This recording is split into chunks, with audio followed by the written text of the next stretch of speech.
little bit of interference, Casey? Okay. Taken care of, Mary.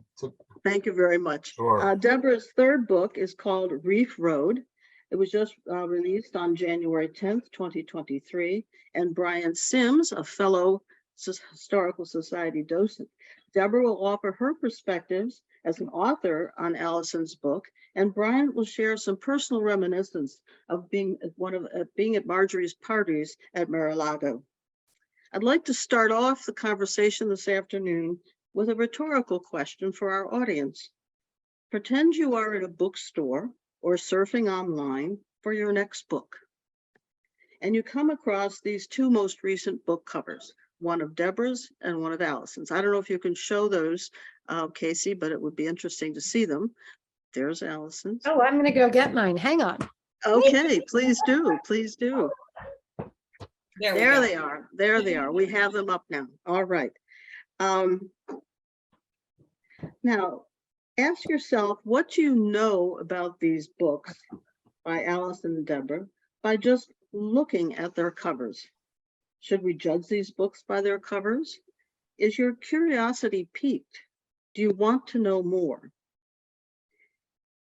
Allison, your cover shows a woman with her back turned who seems to be elegantly dressed, wearing long gloves, which I haven't seen in a while myself, and a blue evening gown with the book title superimposed on the woman. Mm-hmm. What are you trying to convey by this cover? Well, thank you, Mary. Thank you, Deborah, for joining us, and Bryant, and thank you to everyone at the Four Arts. And I'm just thrilled to be here in a place that was close to Marjorie Merriweather Post's heart and is an integral piece of the story as well. And so that's a really, really great question, because we all do it, right? Whether we mean to or not, we can't help but judge a book by its cover, and the visual has to pop out and grab our attention. And what I love so much about historical fiction, many things, but one thing in particular is that it takes the dry, raw material of history and allows the reader to enter into these moments and to enter into the bedroom and the dining room and to sit, with these characters, inhabit their world. While it's fiction, the aim always is not only to educate and entertain, but also to get at the heart and the truth, hopefully, of the story.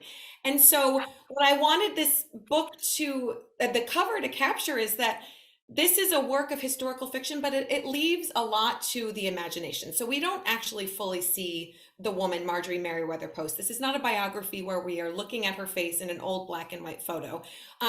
But with the title there, with the magnificent lives of Marjorie Post, one of the main points here was that this was a woman who lived an epic, larger than life experience. She lived decades. She lived on the front lines of history. She had an active hand not only in witnessing history, but in shaping it. And so it was more than one life. Marjorie lived many lives rolled into one over the course of the entire almost 20th century. So the magnificent lives of Marjorie Post. And then you have this woman who is an elegant, gracious hostess, as Marjorie was, but I didn't want it to be specifically situated in one particular decade or era, because you have Marjorie in the World War I era, you have Marjorie in the Great Depression, you have Marjorie in World War II, you have Marjorie as a hostess and in the Soviet Union, and in the Cold War in the 1950s, 60s, all the way up to the 70s. So I wanted it to be elegant and gracious, but ambiguous in terms of the time period. But that this woman, who was known as America's hostess and as America's empress and the Duchess of DC, this is going to be a woman who throws a fabulous party. And I think you can get that in the photo. And funny story, we had a different dress picked out initially, and I was scrolling through social media and I saw a really old backlist title of a friend of mine, a peer author, who was like, hey, this book that came out 10 years ago, it was so long ago, that the photo she'd used in the cover had come up and the licensing was available again. And so I went to my publisher. I was like, was this the dress we were thinking of using on the cover? Because I see that there's already a historical fiction book cover. Anyway, we were scrambling at the last minute because of that, but it ended up being a blessing in disguise because we landed on this one as a result. And I just love this. And Marjorie was known for having these beautiful piercing blue eyes. One of her nicknames was Blue Eyes. So I felt like the colors just popped perfectly as they had to be. So that's in a nutshell how we landed on the art and the title. Well, it's a fascinating story. So often some authors don't have the participation in the creativity and design of their book covers. And this one certainly um, brings out who Marjorie is and the sort of a timelessness of her character. Thank you so much for explaining that. Deborah, the back of Allison's book, which is fairly typical, has a number of so-called author praises. How would you write one for Allison in this book? Oh, oh, off the cuff. Well, Yes. me, I would say that the book is both historically sweeping and very richly detailed. And so those are two things that I think fit together in the perfect way in Allison's book. So not only are you getting the big sweeps of the 20th century, which, let's face it, was a very interesting century, but you also know exactly how this little girl came to Battle Creek, Michigan, what was wrong with her father, the boarding house they stayed in, how in this crazy story they started making cereal. Those are the things that kept me turning pages. Her life in Russia, how she came to be this collector of these very fine Fabergé porcelain pieces. And, you know, the way she's ushered into this kind of coarse warehouse where they're just stockpiling this stuff. That's what I think keeps you turning the pages. So I like the juxtaposition of the big wide world and the minutely personal. I'd like to say that I've gotten to know Marjorie after reading your book, Allison. Thank you. Deborah, your book cover is also up here too, and I think it's quite a contrast to Allison's. Reef Road has these vibrant colors, but what I did notice was a spider perched on a tropical Well, plant. Now I got to be careful here because you've warned me before. I've had the pleasure of speaking with you before about your other two books, that I should avoid any spoilers. So I just wanted to know, does this spider have any significance? Very much so. So, and our cover came about, covers are very, very specifically designed. And if you were to take my cover, a black background with a bird of paradise flower centered right in the middle in smaller scale, it would look like literary fiction.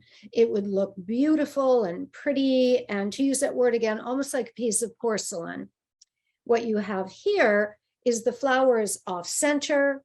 It's looming into the words so much where if you look at my name, Goodrich, the CH, the letters are being stabbed by a leaf.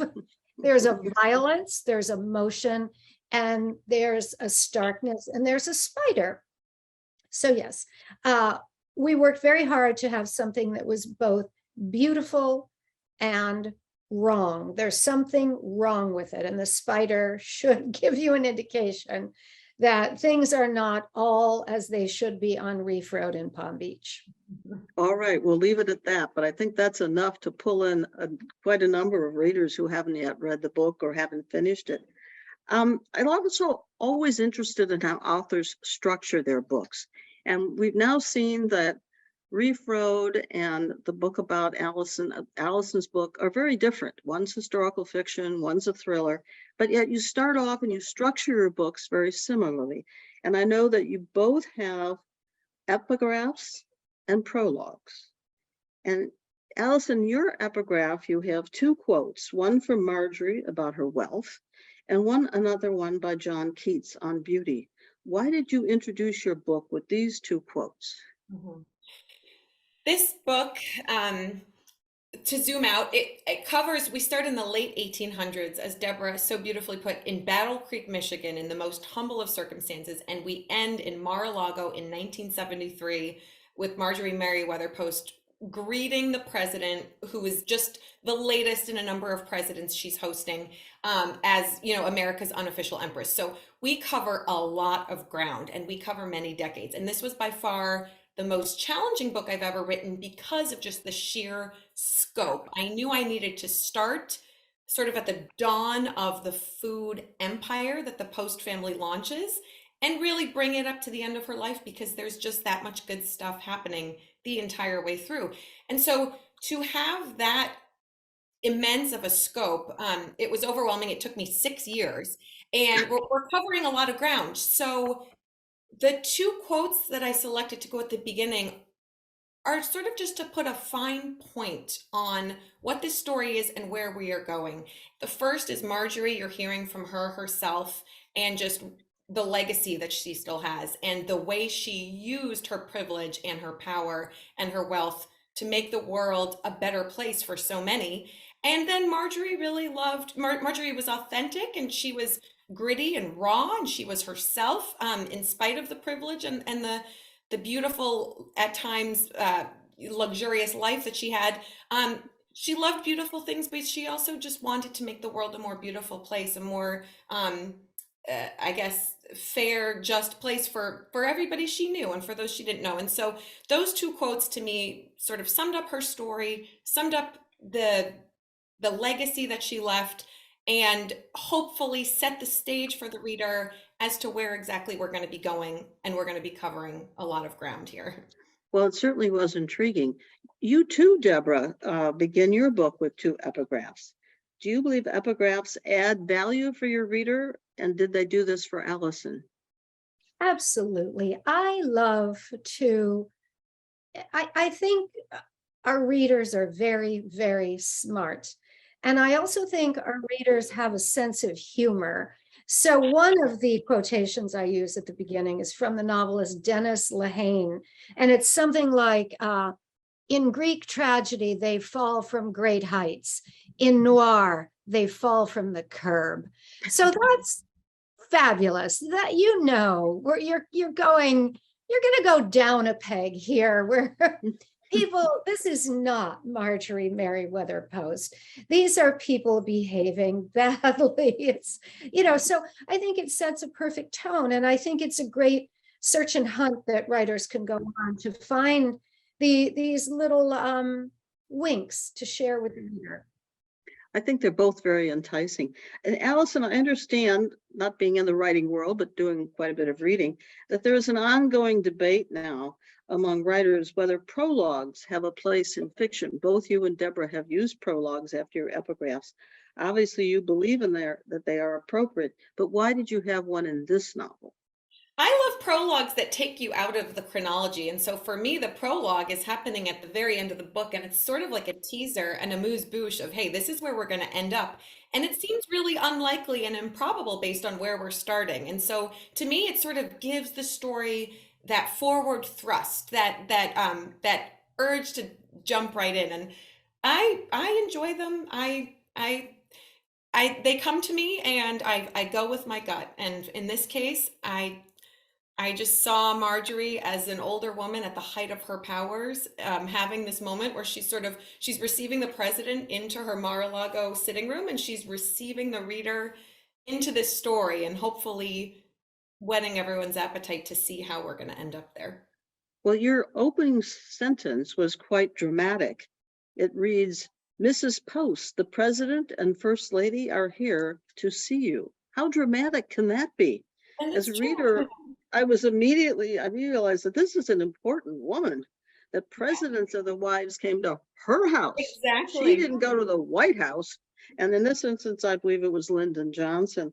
So once again, I wanted to know more about her. I wanted to know, who is this woman? Of course, I've heard of her for years, but didn't know much about her. This is so clever and well crafted. Did it just kind of like come to you, or did you labor over this to get the right opening sentence? I would say the answer is somewhere in the middle. I certainly labored over it, but this scene did come to me as the way we were going to start the story. And as you said, certainly went. Marjorie Post went to the White House a number of times. She was invited there, but the presidents also came to her. And the presidents of the United States, they change every 4 to 8 years, but Marjorie stayed at her post as America's Empress for decades and evolved through all of the great history of the time.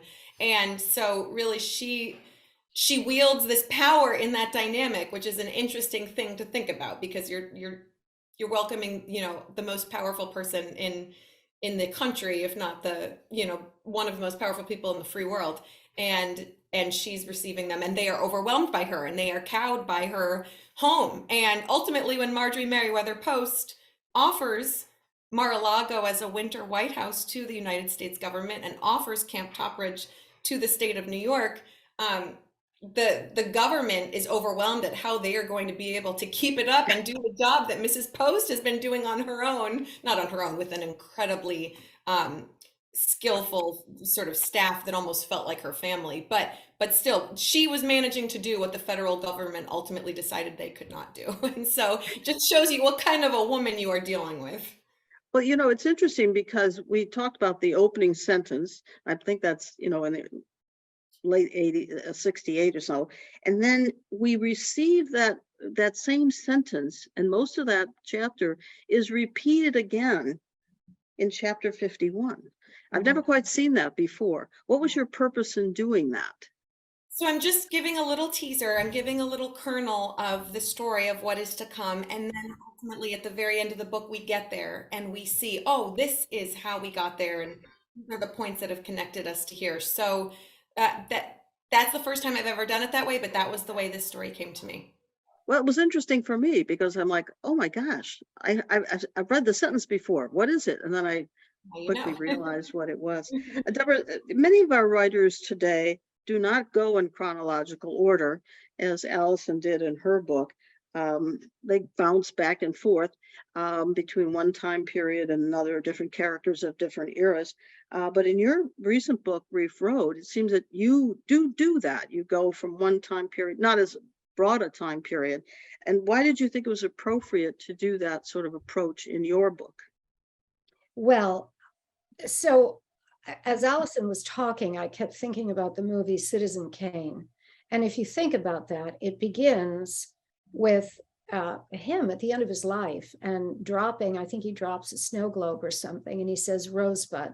And it's so tantalizing because you know now you're going to go backwards and then come back to where you are, return to the moment where the movie begins. And I think that's a very clear example of why it's so effective. So in Reef Road, it is playing out in Palm Beach, mainly during the COVID lockdown in spring of 2020. It begins with the prologue. And like Allison said, this particular prologue is not even part of the main story. It's not the main characters. It's two boys sneaking out onto Reef Road Beach in the middle of the day, crossing the do not enter tape and finding something that they don't even know how they can say they've found because they're not supposed to be out. They find a human hand. So it begins the book with a bang. You know, again, like the spider, all is not well in Palm Beach, Florida. And then you go back and you start to layer by layer look at what happened. And I do change times because I'm writing a thriller and things will be revealed in incremental fashion.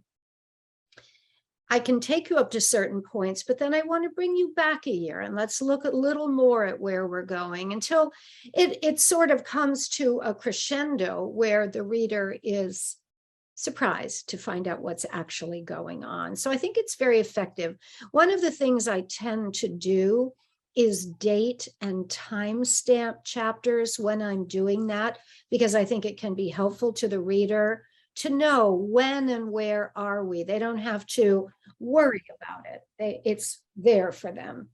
That was very helpful, but I did have to do one of those little genealogy graphs to figure out who's the daughter and the brother and the sister and the aunt of everyone else. So it forced me to do that discipline, but I appreciated your chapters. They were two within one, I believe. And so we would alternate different perspectives. I wouldn't want to give too much away. I'm sorry. Allison, the first chapter of your book opens in 1891. When Marjorie and her father, Charles W., and her mother, Ella Merriweather, are living in Battle Creek. I think we have some earlier pictures of Marjorie from our Historical Society of Palm Beach County archives. The one on the left, as I'm looking at it, is Marjorie with her dad. What was that relationship like between Marjorie and her dad?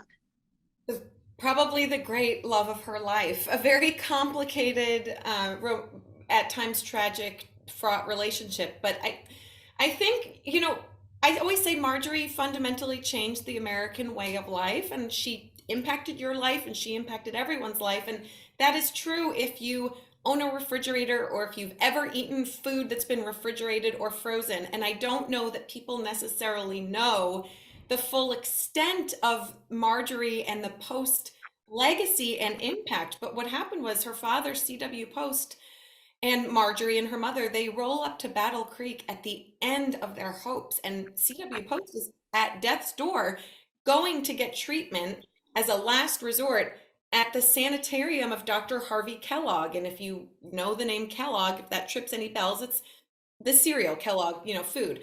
And so what happened was while C.W. Post was being treated by Dr. Kellogg, he had the idea that, hey, this ready-made granola cereal type stuff you're serving to the patients here at the SAN, this could really catch on as a business, as an industry. And Dr. Kellogg, as the Posts relay it, basically laughed him off the premise and said, there's no way that, we serve this at the SAN, but the public, the American public, would never want to eat something like this cereal for breakfast. And C.W. Post took a chance and thought Dr. Kellogg was wrong and launched this cereal empire in a wide public way. And cereal took off. Go figure. We've all probably had a bowl of cereal. Grape Nuts was one of his very first products, as was Post Toasties, which you have there. And this, of course, sparked this enmity and this rivalry with the Kellogg's, who felt that the Posts had taken their idea and they were, carpet bagging imposters. And the Post said, well, hey, you never wanted to actually market it as a viable public industry. So there was this rivalry, but the Post and the Kellogg's come up together in Battle Creek, known as, it becomes Cereal City, USA. And then the Posts take this idea of a ready-made, convenient, healthy meal after changing the entire framework of breakfast, and they apply it to the rest of the day. And it's Marjorie who has the idea to buy this small little Massachusetts company run by Clarence Birdseye, who freezes fish and other products. And the men, the business experts, the board, her husband, they all tell Marjorie that she's, that this idea has no legs, that no one wants a refrigerator, no one wants to buy frosted foods. And Marjorie says, I'm telling you, the American woman is ready for this. She is ready to feed her family convenient, healthy meals. She doesn't give up, and as generally tends to happen, eventually Marjorie gets her way. Her company, the Post Company, they buy Birdseye Frozen Foods, and they break open an entire new industry. We all have fridges. I drank orange juice this morning in upstate New York, so I have Marjorie to thank. So Marjorie really launched this empire, took it to the next level, and fundamentally changed the American way of life. And so that all begins in Battle Creek. It all begins because her father was being treated by Dr. Kellogg. And it's a fascinating piece of American and global history that, while everyone might know pieces of it, I don't know that everyone knows just how fully ingrained in our daily lives Marjorie's insights and business acumen and legacy truly were. And so it was fun to tell that story. Well, it is interesting because when she was there in Battle Creek with her parents, there were some life lessons that she was learning, I think primarily from her father. Yeah. And those carried through her entire life. And I think there are a couple that, if you could tell our audience about, really motivated her throughout her many years. Absolutely. Well, Marjorie was the only child of C.W. Post and Ella. They never had a son. And so C.W. Post decided very early on he was going to raise her like his son.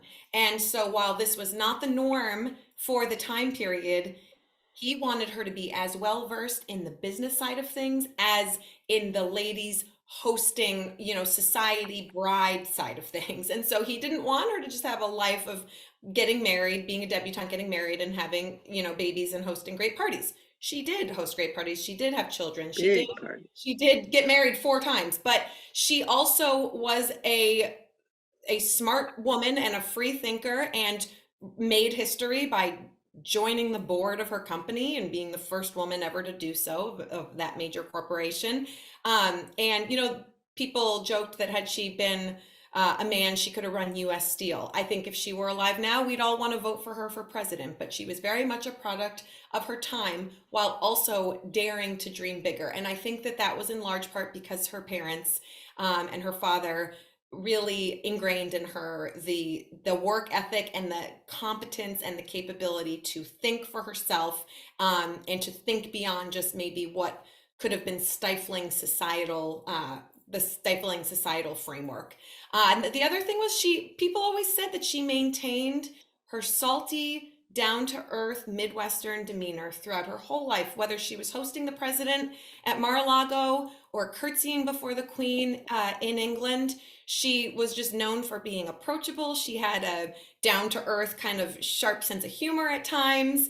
She treated everyone with decency and dignity. And I think a lot of that certainly came from her upbringing and from just, she was the product of her family. Well, I did notice that in your book, as does Deborah, that you write in the first person singular. Mhm. And was it difficult writing in the first person narrative from someone who's actually relatively recent in our past versus your other novels where you have more historical figures, 100 more so years ago? Yeah, it was the first time I've ever written in first person, and I think the reason it came to me in first person is because I was able to absorb so much of Marjorie's voice. Because, as you said, she is such a recent figure. Her home in Washington, D.C., one of her final homes, Hillwood, is now a museum. And there is a full staff of PhDs and curators and archivists who are dedicated all day, every day to preserving her legacy and preserving her papers and her personal items and her photos and her furniture. You know, her daughter, Dina Merrill, the great movie star, said you could walk into Hillwood and sit down to dinner with mother. That is how well it's preserved, to just really still maintain Marjorie's spirit. And so I feel like she was accessible as a result of that. There's just so much documentation on nearly every day of her life versus some of the other women I've written about who've been dead for hundreds of years and who have entire moments in their historical record where there are just gaping holes. So it's a blessing and a curse, because the holes are where you get to play as the writer of historical fiction. This was a lot more clearly documented and defined, and family members of Posts who are present for some of the conversations that are in this book are still very much alive and came to some of my book talks. So there was this added pressure to get it right and to do justice to the history, but also she came to me in this immediate way because I had so much access to just her life, her homes, her stuff. I stayed in Camp Topridge, her New York home up in the Adirondacks.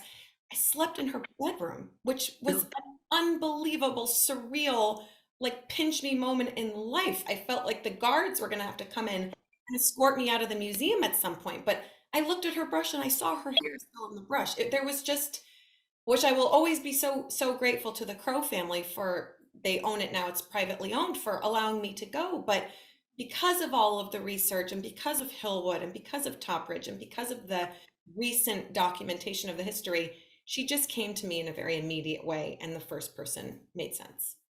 Well, now, Deborah, you're also writing in the first person narrative, but you're in fiction.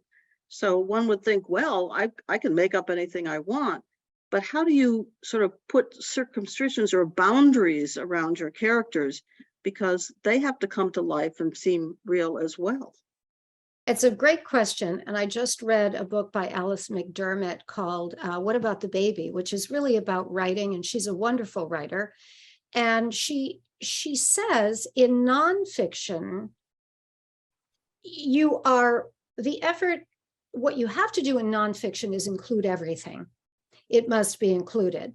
And in fiction, because there is no inbuilt limitation, the effort has to be to restrict, to put walls around it. So Reef Road is fiction, but it's based completely on a real murder in 1948 in Pittsburgh. And so there was a tremendous amount of research involved. It's based on the murder of my actual mother's best friend. And there is now a lot of material available about this murder because everything's uploaded to the internet.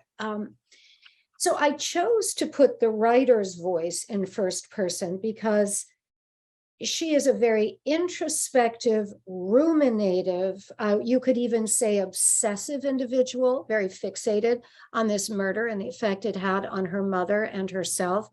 So it was very easy to hop into her head and stay there. The book alternates with other chapters that are in third person, the perspective of another person, the younger woman who lives on Reef Road, where a completely different storyline plays out. And so going between the two points of view with the two women, it actually helped me organize the book and distinguish the perspective I was in from one chapter to the next. Well, I must say it was a tour de force because I got to know each of these women, but one from a personal perspective and then sort of from the outside in. Allison, as an example of your use of the first person narrative, you have Marjorie wondering, quote, how could I be a woman of such good fortune and then have the worst luck of all when it comes to the men I love? And I think Casey's going to put up the photographs of her 4 husbands. 2 even shared the same first name. Going left to right, I hope I get this correct, is Edward Close, C-L-O-S-E. She was married from 1905 to 1919. The second was Edward Ned F. Hutton from 1920 to 1935. The next was Joseph E. Davies at the top on the far right from 1935 to 1958. And then the bottom right, hopefully you can see that, is Herbert A. May from 1958 to 1964. Now, I'm no psychologist, so I don't know what's going on with Marjorie and these 4 husbands, but how would you answer Marjorie's question to herself, which was, and yet I have the worst luck of all when it comes to the men I loved? Which is pulled directly from the history. Somebody asked her that after one of her divorces, and she was as perplexed as you are. So one of the first things I discovered about Marjorie when I just was becoming obsessed with her and thinking that she was going to be my next leading lady was I learned about her time in the Soviet Union collecting the I'm gonna have to call you back a moment soon. I learned about the post-serial empire, and I learned about the 4 marriages. And when you dig into these 4 marriages, 4 very different men, 4 very dramatic love stories. And Marjorie, when you look at the first one with Ed Close, who's the grandfather of Glenn Close, by the way. So Glenn Close from his second marriage. So Glenn Close is it's lucky that he and Marjorie didn't stay married, because otherwise she wouldn't be here. But when you look at that they got married, it was Edwardian. It was Downton Abbey era. She was a society bride in her teens. She was naive. She was beautiful. She was an heiress, and they barely knew each other. He proposed to her after a few days. And I don't want to give any spoilers because then folks won't have to read the book. But when you read the story and you see the circumstances under which he proposed and got married, you think, this just is not going to end well. You know, maybe you could be a summer romance, a summer fling nowadays, but to get married, you can see at the time, based on the circumstances of what's going on in Marjorie's life, why she falls headlong into love with this man. But Ed Close is a member of the 400. He's old East Coast money. He's pedigreed. She's this Midwestern heiress from a cereal company. In many ways, they did not have that much in common, and you see sort of what happens in the marriage. But the through line with each of these 4 men, I would say 2 of the men matched her in life force and power and strength of will, and they butted heads, and it was a power struggle. And 2 of these men, I think she just had so much more verve and vim and vigor and life force that she just kind of could steamroll them, and they felt that too. But you can see how she goes, you know, if you connect the dots from one, why it then makes sense that E.F. Hutton, Ned Hutton, the father of Dina Merrill, when he and Marjorie get married, why he's the next great love in her life. And he was rumored by all, including the family members, to be the great love of her life. They're married in the 1920s. They're hanging out on Long Island's Gold Coast with the likes of F. Scott Fitzgerald. They are rumored that they are the inspiration for The Great Gatsby in some ways, because they were throwing the types of parties that F. Scott Fitzgerald was attending and writing about in Gatsby. And so that was very interesting and very heartbreaking, and I won't go into it. And then the third husband, she has this epic saga, and they go to Russia, and they're there for World War II. And then the fourth husband is, you know, a bon vivant and an artist, and they have this great connection. So every time you root for her, every time you think this is going to be the one, this is going to be the happy ending, and every time for a different reason, it doesn't work out. But one of the things I loved most about Marjorie was her willingness to love, and her willingness to believe, and her willingness to stay open to love.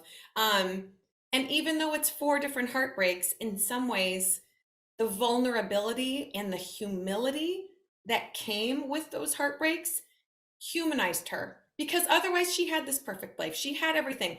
But you know what? She was a human like us, and she had heartbreak, and she had hardship, and her marriages were not ideal, and her life was not perfect. And every time she is shattered by heartbreak, you see her and you know she's going to be okay. And you know she's going to be strong enough to get through it. And she grows through each one, and she grows in each marriage. And so for me, the great love story of this whole book, with the 4 marriages, with the father being larger than life, the great love story is ultimately the one she has with herself, and with stepping into her own identity as a woman who grows and evolves and becomes stronger with each passing heartbreak and each passing decade. And so the original title for the book was actually I Am Mrs. Post, because she keeps getting married, she keeps getting divorced, interesting. she keeps coming back to Marjorie Post. And a friend made a comment after her 3rd divorce to her, 3 times around the track, and now it's back to the Post. And I just thought that that was so clever and so good.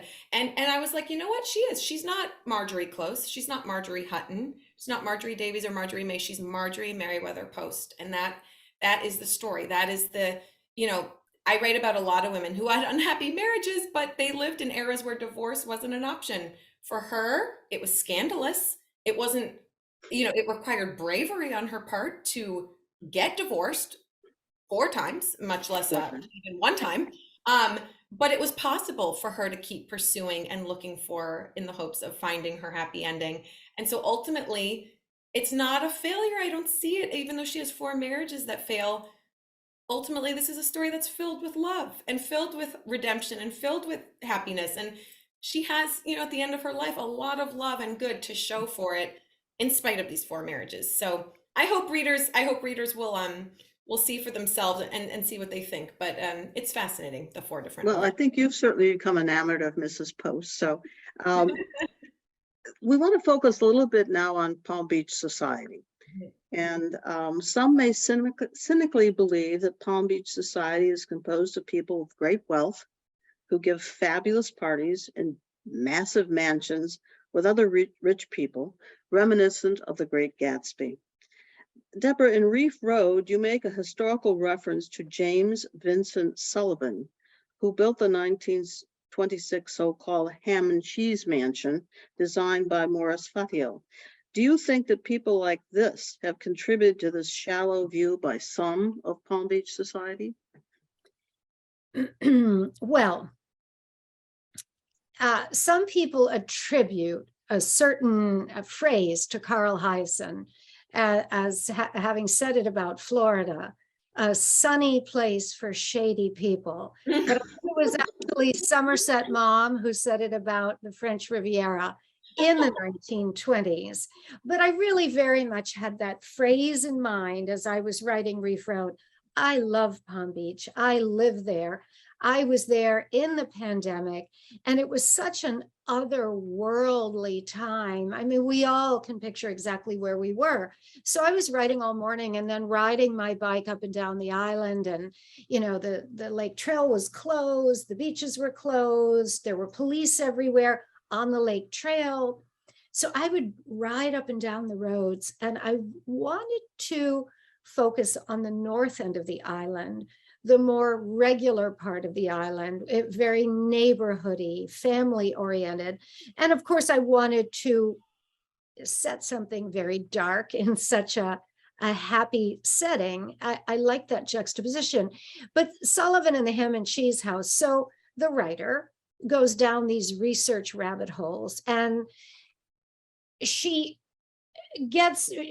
talks a lot about a particular murder that happened in Palm Beach. And it was the incongruity that I found so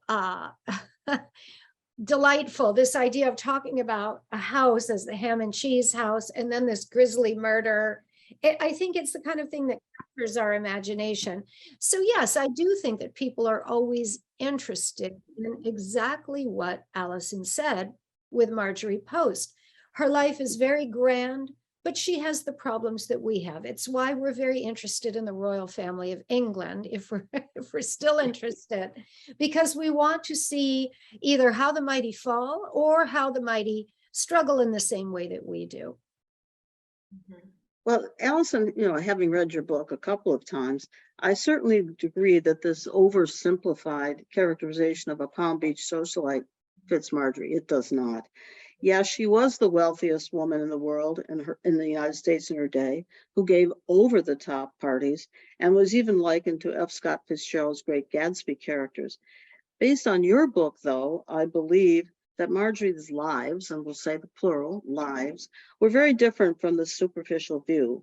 I can think of at least a dozen, but I wanted to focus on three of them: businesswoman, home builder, and most importantly, philanthropist.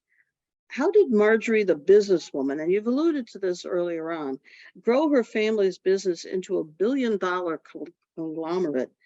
I think she was a risk taker. She understood what the public would like. You referred to frozen food stamps, the bird's eye acquisition. Do you think that's correct, that she was willing to take risks, or that she just understood what people needed and she could provide that? Both. I think she was willing to take risks in every aspect of her life, whether it was her romantic life, her business, her philanthropy, her building. People mocked her for Mar-a-Lago being completely outside the mold of anything that was being done or convention. And she said, my wealth would have been a burden on my soul had I not found ways to use it to help others. And she said, there are others who have more than me. The only difference is I do more with mine.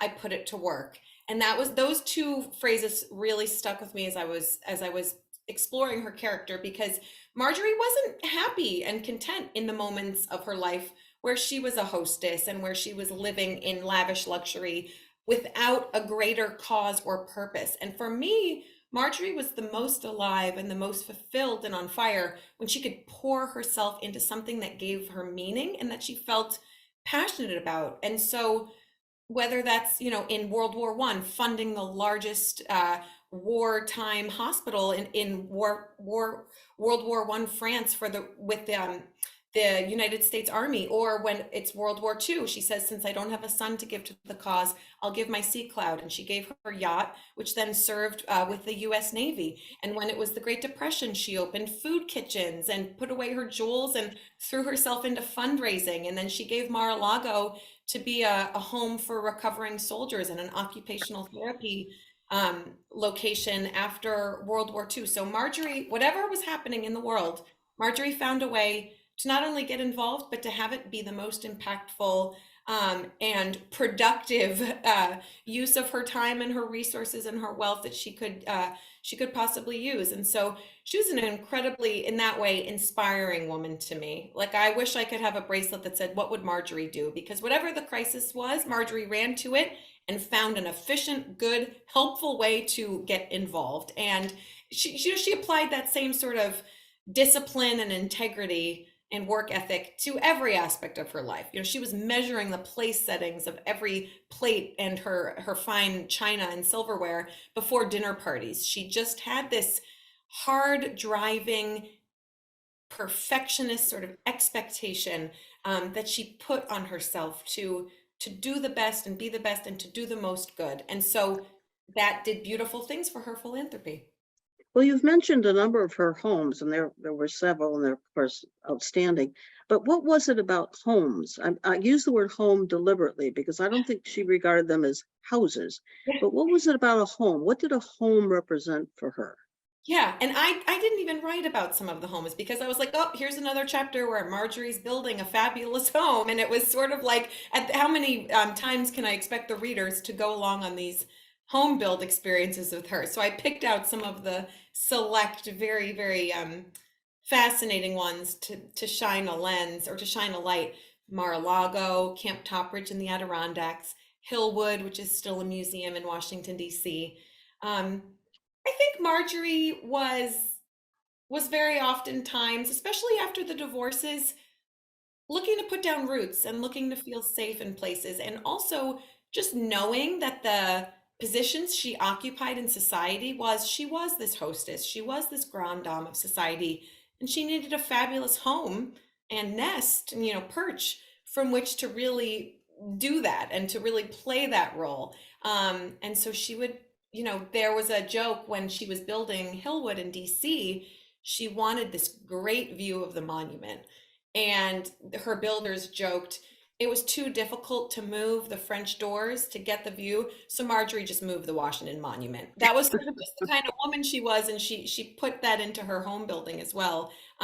She had these visions, and then she threw everything she had, her energy, her intelligence, her money, her connections, her resources, at seeing those visions through to reality. Casey, maybe you could show the images of Sea Cloud, which was an incredible private yacht, and also of Mar-a-Lago. I can't even begin to describe. I've seen photographs of this boat, yacht, which was, I think, the largest in the United States, maybe the world at the time. And one actually disappointment I had in your book, because the Historical Society could have given you a lot of images, was no photographs. Yes. And to come across and to see these, I mean, this yacht became a weather station, as you said, in World War II, but it was too expensive to maintain for the government. Mar-a-Lago, we have another photograph of that. The same, I think it's, this is in its, probably not too long after it was built. Too expensive. Even the United States government couldn't afford to maintain it. But if there's one criticism I have of your book, it would have been these images. I think that we could have helped you with that. And I know you acknowledge the research staff in your book, and we really much appreciate that. But we have a lot of photographs of this era, and perhaps could have added a little dimension to the book. The last topic, and you've spent some time on this, is her philanthropy. And very recently, as you might recall, there was a ball here in at Mar-a-Lago to celebrate the 100th anniversary of the Salvation Army. And Marjorie had an association with them going back many years. 1922, I think, is when the Salvation Army came to Palm Beach. And that was the year I think she started building Mar-a-Lago. So that association was quite robust. But there is one thing that I found interesting, is that but for her, we might not have our Good Samaritan Hospital here in West Palm Beach. She felt it was too far a distance for people to go to Miami for healthcare. So I really appreciate her philanthropy there. We have a special guest, a good friend of mine, Bryant Sims. He is a fellow docent with me here at the Historical Society of Palm Beach County.